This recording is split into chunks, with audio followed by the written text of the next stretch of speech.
পর্যবেক্ষণের নিরপেক্ষ ভূমিকার পাশাপাশি নির্বাচন সুষ্ঠুভাবে সম্পাদনে ইউরোপীয় ইউনিয়নের কাছে কারিগরি সহায়তা চেয়েছে জামায়াত ইসলামী।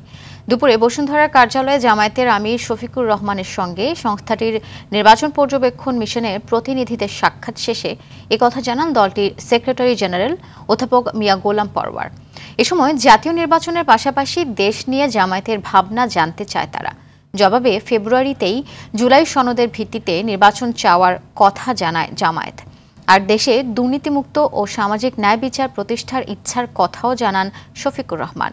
এর আগে তার সঙ্গে দেখা করেন স্পেনের রাষ্ট্রদূত গ্যাব্রিয়েল সিস্তিয়াগা ওচোয়া দে চিনচেত্রু।